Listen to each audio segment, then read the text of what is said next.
Monday Night Rugby on Off the Ball. With Vodafone, main sponsor of the Irish rugby team. We all belong to the team of us. I think it's fair to say the opening round of the Six Nations has set us up very nicely for weekend 2. Ireland and France with bonus points apiece are top of the table naturally. Paris to come on Saturday evening. The Scots retained the Calcutta Cup for the first time in 34 years. They will travel to Cardiff next, which should test their resolve.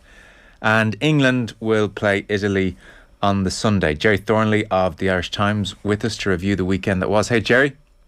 Hey, how you doing, Joe? Yeah, great. And Liam Toland as well. Great to have you on, Liam. Thanks, Joe. Let's start with events in Dublin then. Ireland 29, Wales 7. Liam, there was a moment, I suppose, around the hour mark where all the players are bunched by the far touchline, and there's, I suppose, an innate sense on everybody's part that there's space on the near side of the pitch. Sexton has the ball.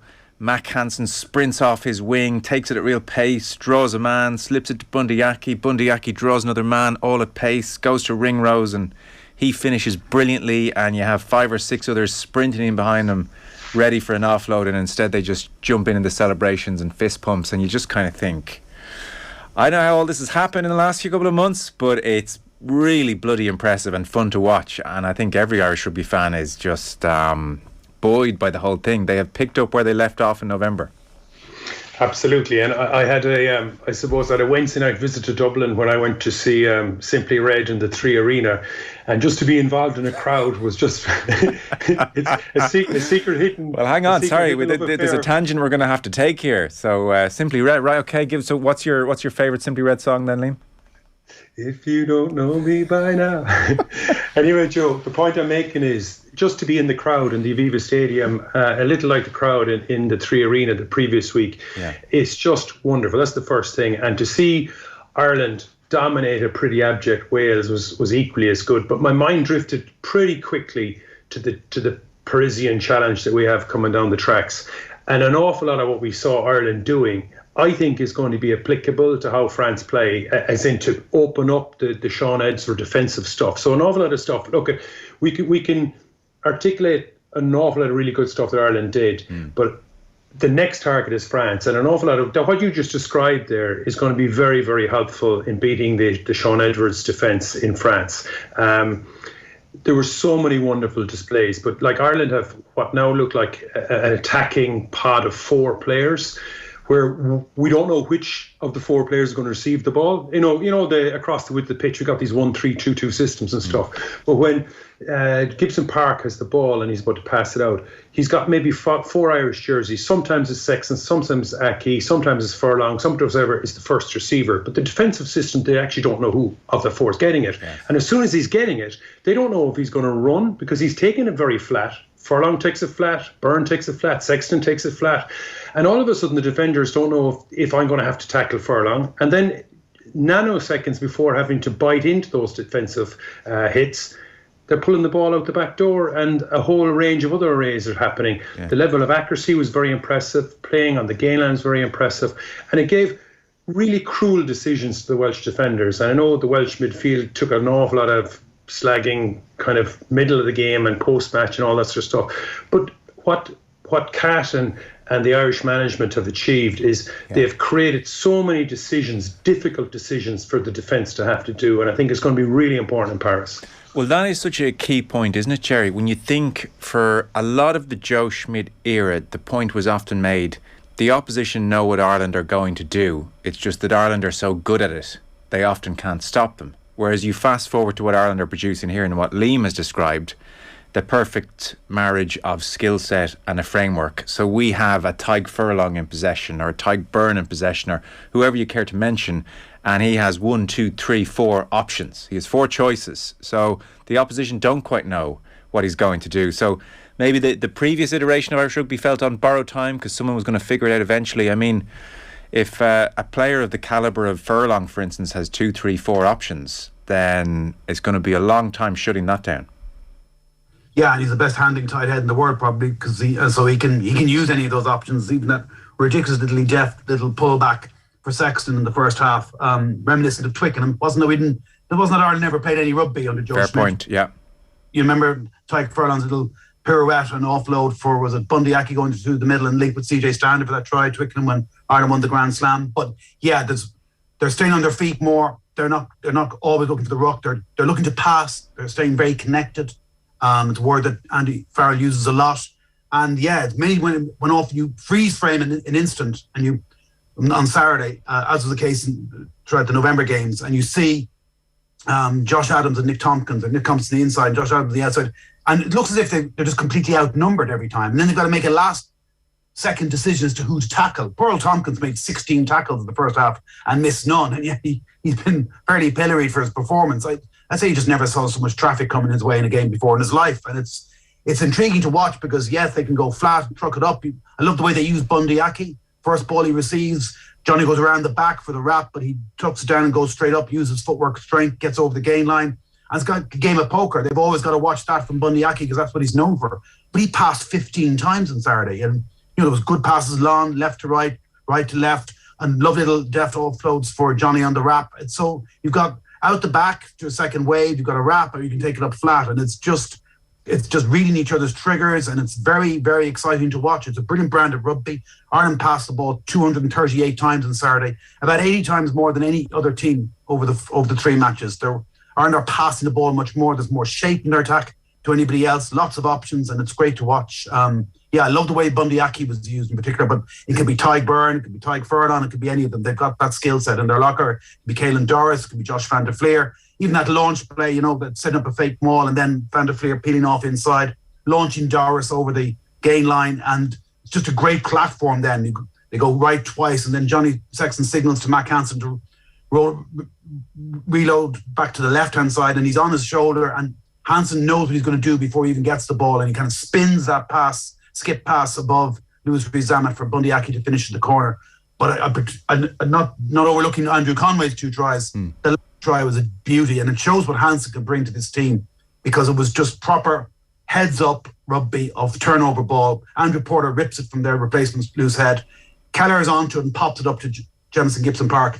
And before the ball is in Jemison Gibson Park's hands, Mac Hansen is already herring in off his wing, gets onto Johnny Sexton's shoulder, calls the ball, and doesn't just chip it on, straightens to pull in Dan Bigger, and then moves it to Bundy Aki. And Ireland have a 3-1 outside. And it's great to see Gary Reno's finishing like that because he does so much unseen, selfless work, but so much good work in defence. And to see him really showing his class again, his speed for that finishing. I love that try. And it was pretty much ideal because it was far from perfect. There's plenty for them to work on, but yet that the bonus point of the win by the 60th minute and could take off a lot of the big guns for the last quarter with Paris in mind 7 days later. Yeah, the Aki stats are great. There's so many interesting stats and figures from the game. The passing stats, no penalty conceded for the first 54 minutes of the game seems impossible in a Six Nations encounter, but that stat jumped out as well. Liam, can you speak to us about Johnny Sexton a little bit? Because Darren Cave was on yesterday's show with John Duggan and he was absolutely paying homage to Mac Hansen, but he said his man of the match would have been Johnny Sexton, and he added that he's often loath to give the playmaking number 10 man of the match. That happens far too often, but he thought Sexton's performance was exceptional. What seems to be very striking about Sexton's performance at the moment is he is utterly central to what Ireland are doing, and yet in other ways he's far less central than he had to be in previous years. Yeah, I think it's an interesting point because I often thought that Sexton's relationship with Smith, now I've no evidence to back this apart from just watching games, was so central that it's suffocated or took oxygen from the rest of the players because he was so dominant. It looks sometimes that an Irish player to look to Sexton for permission to do something. And in that moment in time, at the level these guys are playing at, the seconds run out quite quickly, so opportunities go. Whereas now you see possibly a more mature Sexton in the sense he understands that he is definitely the fulcrum, he's definitely the key, but there's 14 other players. And for most of the game, we saw 11 or 12 of those players on their feet all the time, and all of them are impacting a huge amount of time. And I think you can definitely see he's become more important because more players are playing rugby in the environment that is happening. And I think that the start of it was when Farrell came in, the first thing you saw was players smiling and being happy, and you're going to go, well, hang on, you're losing games. What difference does that make? It does. It makes a huge difference. And then you hear Peter O'Mahony saying, was at the end of the autumn series, how it was the most happiest or best camp he was ever in. That's a significant statement from a player of that calibre. And I think part of that, there's definitely a cultural shift going. And I think Sexton's role, like, he plays ridiculously on the gain line. But I often get, I think the last time I was on, Joe, I was kind of giggling at the concept of what a great offload. Like, when you've got an Irish pod system that they're running, you nearly can throw the ball blind into the air because there's 3 or 4 guys running hard. Everyone's expecting the ball.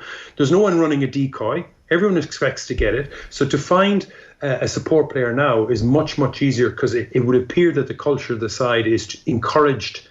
Obviously, the standards have to be there, and we saw the degree of accuracy in it. Another kind of word on Mark Hansen, like, we give credit to him for slotting in and his backstory, but Andy Friend and Connacht deserve an enormous amount of credit as well, because for him to transition into the Irish team so seamlessly on the back of a few days of training in Portugal, etc., it's really impressive that what Connacht are doing, that it prepares him to be able to play what's expected of him at the next level up. So from a Connacht point of view, it's a real nod to what they're doing down there as well. So there's an awful lot of really positive stuff. But Sexton, again, still shows that he is at this stage still considerably ahead of all other options at 10, which is wonderful for him and how the team are playing. But obviously we have to keep an eye on age and on all the other bits and bobs too. No, and the team, there is still that worry Johnny goes down injured first 5 minutes of a game. There is still that reliance and dependency. I would say that Josh Adams should have been arrested for what he did, not yellow carded. He should have been arrested and taken off the pitch, because that was the cheapest of cheap shots. I know a slowed down camera frame makes it look worse, but Adams showed no interest in that ball and took out a player. Like, that's an arrestable offence. Weirdly, I thought it even looked worse in full speed, Gerry, because in slow motion you're so focused on whether or not his shoulder brushed Sexton's chin, and yet in real time it's far more apparent he had no interest in the ball. Yeah, I mean, he was so far away from the ball. Only he knows what he was thinking. But it sure as hell looked like, oh, look, it's Johnny Sexton in my vision.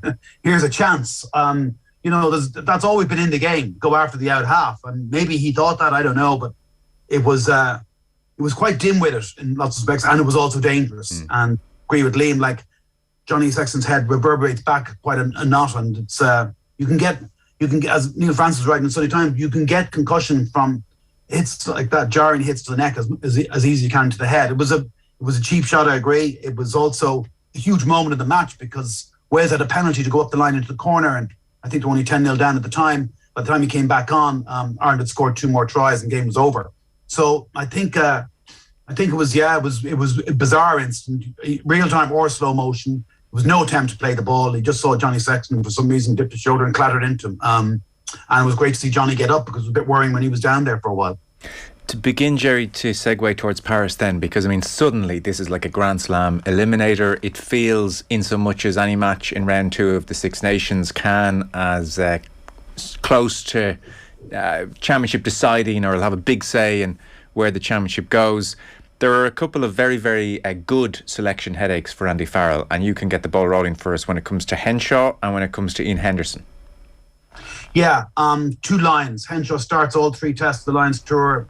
World-class player, picking up Player of the Year awards from his peers, from journalists. Like, he's been outstanding. He hasn't played an awful lot of rugby this season. He's only played, I think, about 4 games, and he's a bit rustier than Bundy Aki, who's played about 7 or 8 games, I think. Also, how can you possibly drop Bundy Aki after his performance on Saturday? I think it would be impossible.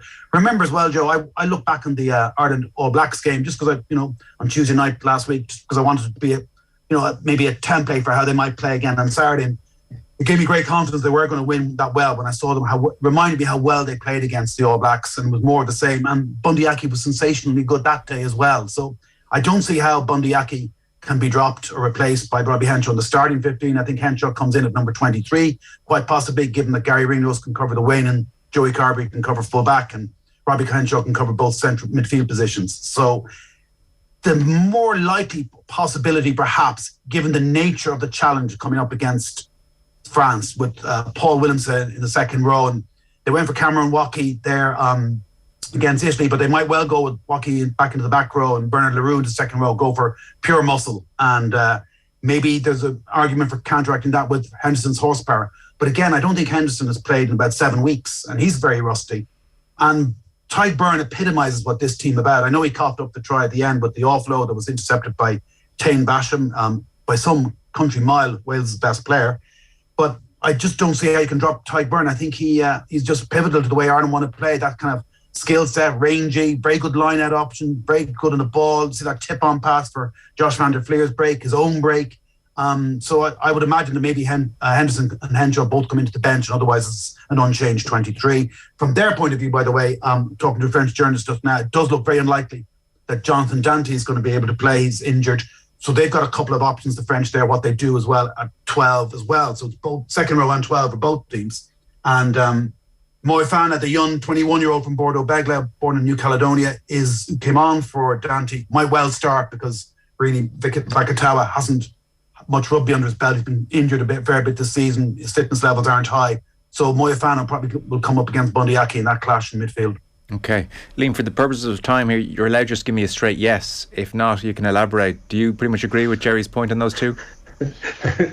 I do. I think I do 100%. And I'd be very worried about Woki and Williamson, the second row. I think that's the big question mark we have to ask, because how France defend, and they have their own Sean Edwards unique defensive system. And the big worry for me is many of the French forwards are as quick as the French backs, and they operate a defensive system coming flying off the line. The work rate is improved. They have well over 90% tackle success rate, and they double team like no other team in the competition. And those guys, the likes of Woki and Williamson, do some serious, they're like a scene in the Matrix. They can knock mauls out by themselves, particularly Williamson. So I think, yes, we need to keep progressing the style we have, but I think it would be foolish not to kind of beef ourselves up for this one where possible, and that takes a little bit of tweaking. To the extent that, the obvious beefing up exercise there is to take out Tadhg Beirne, which feels like a terrible idea, just because of the great stuff he doesn't put in Henderson. But are you swayed that way? I think so. I think depending on Henderson's fitness, and Gerry makes a great point, how fit is he, how much time he got, and it brings you back to that debate of your starting team and your finishers and that. But for me, Henderson, a fit Henderson going to Paris would be very, very important to start, and that means reshuffling the thing, and it means maybe Beirne could go to the bench, which is heresy considering how good he's playing. It's heresy. I just can't believe we're saying this. Yeah, but it would be silly. I know we can go and say, listen, that skill set that we showed is blown out of the water if the French system of defence is what we expect it to be. In other words, that the accuracy that we were showed is because an awful lot of what Wales' defence was passive. We sat them into a defensive. We gained seconds because the Welsh midfield struggled to know what was happening. I think the French are just going to ignore that, and they're just going to come flying up. That creates an opportunity because we can disconnect maybe some of the French defenders narrow-wise, but we certainly need to be able to match physicality at certain points of the game. And a fit Henderson, gives us that better opportunity. Oh, right. Well, for me, that is a mark against the game of rugby, but I will take your expertise. So you've alluded a few times there to the Sean Edwards France defence, and that's going to be. We'll talk about Ireland keeping French attack at bay in a moment, but could you, in a line or two, just elaborate what is the French defence under Sean Edwards, and then how do you see that interacting with the Irish attack? Styles make fights and everything. Yeah, I think there's a few things there. First of all, the team he's inherited is a brand new French team. So he's been able to indoctrinate his systems in. And there's a couple of key aspects. There's a huge work rate. There's flying off the line. There's assisted tackles. And then there's comfortably allowing the attack to go out onto the fringes, out beyond the 15s. So they put an awful lot of their defensive systems within the 15s. So what they're encouraging Ireland to do, or Italy to have done, is to try and get the ball out into the wide section of the pitch. Then they can set up very quickly and become very aggressive on their second phase and third phase defensive system. And when they do make that tackle, they do an awful lot of chopping like Wales would have done, but any number on the French back will come in and try and steal. So they double team, and the double team often turns into a poach, and it makes Ireland's ruck ball much more vulnerable. So against Wales, we had 11 or 12 players on the feet constantly available for further flow. But France's power is going to try and nullify that. They're going to try and stop at one breakdown along the way. I think where the opportunity is is that Ireland shouldn't automatically attack wide. Ireland should try, and that's why when I was watching the evolution of the game at the weekend, it's very interesting because an awful lot of what Ireland were doing will be beneficial against France. So I would say the French tackler will have someone outside him. He'll be about to defend an Irish player as the ball is in the air. So there's oftentimes a slight disconnect with the outside French defender with the inside French defender. And I would expect Ireland to try and attack that as opposed to trying to go out into the space, assuming there is one out wide. And as I said earlier on, a lot of the French forwards are as fast as the backs, and they're big, powerful men. So will their discipline hold against an Irish side that are able to implement this ad nauseum much better than other sides they'll be playing against? Okay, so if I'm following you correctly, then where we might on Saturday see some Irish joy is less the flowing move from one touchline to the other, which we saw against Wales, and more somebody cutting through a bit of a gap, maybe more in the middle, the meat of the French defence, where there's a bit of disconnection. That's where we might see Ireland target them.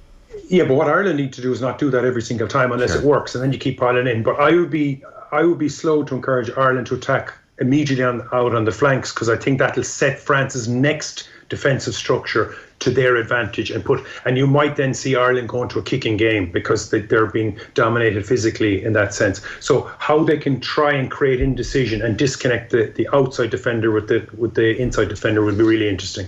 Gerry, what's clear from everything Liam says, it's going to be an entirely different prospect in Paris on Saturday night. And, for all the expectation, we should almost prepare ourselves for that. This is going to be a very difficult game. Even it was interesting, Antoine Dupont was interviewed after the win against Italy on Sunday, 37 points to 10 in favour of France. And it's just, I don't know, it just gave me pause for thought about the kind of chat they're going to have behind closed doors this week.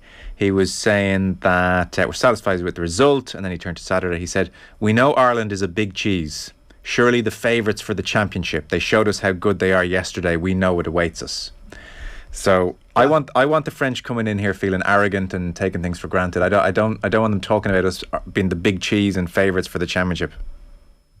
No, unfortunately, Ireland have a big target on their backs now because of what they've achieved. They're up to number 3 in the world rankings. Ireland have won 9 games in a row. France are desperate to win this title. Dare I mention, with the World Cup in mind, they're on the record saying they cannot go into that World Cup without at least one Six Nations title between now and then. They haven't won the Six Nations since 2010. Their need is the greatest. They have a huge amount of respect for this Irish team, the threat it poses. They watch Leinster and Munster and Connacht and Ulster as well in the European Cup. So I'm reliably informed in their training camps that they probably slightly overdid it in the build-up to the Italian game because all their focus was pretty much on the Irish game. I don't think you can ever really take a France performance against Italy as a true barometer of what they're going to do a week later, because they just know they're expected to beat Italy. That's just the way it is. And plus, conditions were terrible. Raining, trucking it down in bucket loads. It was almost biblical by the looks of it. But it looks bad on TV. It must be really bad. It's going to be a really dry night apparently in Paris next Saturday. Long range forecast, but bitterly cold. No, they're really up for this game in a major way. Somebody like Dupont wasn't quite at his masterful best at the weekend. Made a couple of odd decisions by him. Didn't look like the rest of the team. Looked a bit rusty, maybe a bit tired from the training load as well. But he hadn't played in 5 weeks until one outing for Toulouse before the Six Nations. He had an infection in his leg. Then he had COVID. So he, like the rest of that team, are going to benefit hugely from that run out against Italy on Sunday, you would have thought. So, and like Liam said, this is the test, and Andy Farrell put it, the test of tests when it comes to Ireland's newfound attacking strategy coming up against this, probably the best defence of the tournament under Sean Edwards, certainly the most physical. Yeah. And I will have to kick. I was thinking about that myself today, that probably will have to kick a little bit more. They didn't kick that much against Wales. They had the lowest percentage of kicking of any of the 6 teams of the weekend as well. So they might have to up their game a little bit in that respect. And then, of course, as well as the power that the French pack will bring, I think they would need more work rate from some of their forwards. You didn't see too much of Willems. You didn't see too much of Uni, Antonio, although the Toulouse, Cyril Bay and Julian Marchand, the Toulouse hooker, were brilliant at times. And they played in flashes. They knew what they had to do to win. And then, of course, the big factor, conundrum in any time you preview a French game is not only can you disregard the form of the previous week, they laboured to win against Georgia and 6 days later put 40 points in the All Blacks. Do you know what I mean? So it's no difficulty for France to go from pretty average 1 week to spellbindingly brilliant a week later. That's very French. And then you've got Dupont on top of his game, you've got Entomac on top of his game, Penno on top of his game. Like, these are all, it was the X factor, really, the individualism X factor that did for Ireland in that game behind closed doors, the rearranged game, and when the Six Nations title was on the line in October 2020, and that's a factor as well. Well, that's the thing. Behind closed doors, the key point there. Away from home in Paris, I mean, it is due to COVID and circumstance. It is an aspect of Ireland's recent good form that they've generally had home advantage, Liam. I mean, 9 successive wins, but I think, Gerry, you pointed out in your piece today, 7 of them at home, Liam. So, like, The last 7. Last 7, yeah, which is extraordinary, and we'll never see a run like that again of home advantage. So there is a real degree, Liam, of even road testing on the road. Excuse the pun, but that is an aspect to this in Paris. Absolutely, and that brings me back to the argument about just the subtle changes in physicality. If there is a way of doing it, because the test is going to be so much more physical, isn't it? So, getting that selection will be very, very important, and that's why I wouldn't be surprised if there is a slight change around. But you look at players and the impact. Like Wales' attacking system, all you need to do is attack one breakdown in their multiple phases, and you get the turnover, and you just ruin them. Right? So Porter, for example, did huge. Like for me, I know Furlong gets all the plaudits, but for me, Porter, if you tracked him for 80 minutes or whatever length of time he's on the pitch, and you just tracked him, like the impact he's making is phenomenal. He's at times is sometimes like a loose forward who can squat 300 kgs. Like, he's a freak, and his contribution is enormous. So you're kind of saying to yourself, okay, the big question for me is, a little like Leinster have consistently shown, is the ability to go swashbuckling and to get into the trenches. And I think the big test on Saturday evening will, Ireland are going to be sucked into the trenches like they weren't against Wales. How can they reshape their attack? They will go to a kicking game, obviously, in those circumstances. But do we expect the same level of accuracy on the gain line with the same outcomes? I think we have to tailor our ambition a little bit, considering the opposition we're playing in on the road for all those reasons and that. And just a quick last one before we touch on Scotland, England, and the clock really comes against us. Liam, Irish defensively, did they look... I mean, you sort of said there wasn't all that much of a knack to stopping Wales at the weekend. France are an entirely different proposition. Do Ireland in defence look geared up to keep France to 1, 2, 3 tries? We've drifted into some negative space here. Like this, it's all positive. But I think Wales were disappointing, and all it took is for Ireland to be a little bit clever on one breakdown as Wales were building their phases, and you'd steal it or you turn it over, whatever else. I don't think we'll have the same luxury against France, so it's going to take a much bigger effort. But are Ireland up to that effort? Absolutely. Okay. Our rugby coverage here and Off the Ball is with thanks to Vodafone, main sponsor of the Irish rugby team. We all belong to the team of us. We're talking with Gerry Thornley and Liam Toland. So we should touch on the Calcutta Cup, Gerry. Scotland retain it for the first time in 34 odd years. So for them, there's a real sense of delivering on the expectation, which is a criticism, I suppose, of recent years. And for England, it's hard to know. I was reading Clive Woodward, for instance, in the Mail on Sunday, and he's really gunning for Eddie Jones here. Why did Eddie Jones take Marcus Smith off? Will there be a no-holds-barred inquest at Pennyhill Park this morning? I suspect not. There's nobody at Twickenham qualified to hold Eddie Jones to account in the rugby sense. He clearly has them all in his pocket. He can't be questioned. It's a massive weakness. And he talks about making a mess of the Six Nations last year. And there was a cosy little inquest, as he calls it, you might remember. And there was no one at Twickenham willing to question Jones. So, some knives are being sharpened in a sense. I don't know what you made of the game. It wasn't a classic. No, it wasn't a classic. And it was a very curious performance by England, a very curious selection, very curious tactics, and poor execution. Very lot weird decisions in terms of replacements as well. I thought it was quite like a selection that has a fullback in the right wing, an outside centre, an inside centre, a centre on the left wing. Then you bring on a number 8, Alex Dunbrand, who probably should have started, and you play him in the blindside flank. It's just like, what's wrong with playing players in their normal positions? And then the amount of times Ben Youngs kicked the ball in the middle third of the pitch, as it were, between the two 10 metres lines, off and over the halfway line. And they were kind of aimless kicks. It was like they went out with a game plan that was designed for a horrific wet weather, biblical rain that didn't quite materialize, but went ahead with that game plan anyway. And bar their maul, they hardly generated any go forward at all. Scotland defended very well, but the amount of time there was just one-off runners coming at them. There was nothing like the same variation you've seen from Ireland, as we were talking about earlier. Marcus Smith had one glorious moment when he sliced through. That was off a very potent maul, but one time they generated real go forward. Another time that they got over the line, were held up. Ultimately, as there were fine margins, and you could probably say it came down to 2 cross kicks. If Marcus Smith connects with Henry Slade in the first half, it's a try. Finn Russell connects with Duan van der Merwe going left, and then connects with Darcy Graham going right, who had a fine game, by the way. Brilliant, marvellous bit of play from Finn Russell at the end. But how do you end up with a defensive system that from 2 cross kicks to last 3 defenders are your 3 reserve front rowers, with the out of position centre playing at the wing, herring back across the pitch because he'd been sucked over from the first cross kick? It was quite odd. I thought Scotland deserved their win. They conjured 1 great try in the first half. They spent less than a minute in English 22. Bit of a smash and grab raid at home, really, but I thought they deserved it. I thought England have got serious issues. If they don't have Courtney Laws and the Vunipolos and Manu Tuilagi, who's back playing a bit now, they could be much stronger come round 4. But they bully you. They look a pretty limited team at times. And I don't know what to make of them, really. If they finish 5th the second year in a row, what do the RFU do? Now, it's early days. Like I said, they're bound to get better, and it's probably no harm for them that they've got Italy up next. Yeah, because Luke Cowan-Dickey, needless to say, is the focus of much of the ire, and he's come out and he's apologised for the penalty try. May or may not have been a penalty try, but Gerry, Liam, I think rightly paints a more shambolic, overarching picture of what Eddie Jones produced here after however many weeks preparation. I had thought, based on everything he had said in the build-up, that we were going to see a far more mobile running England. He picked a more mobile pack. He puts in Marcus Smith at 10.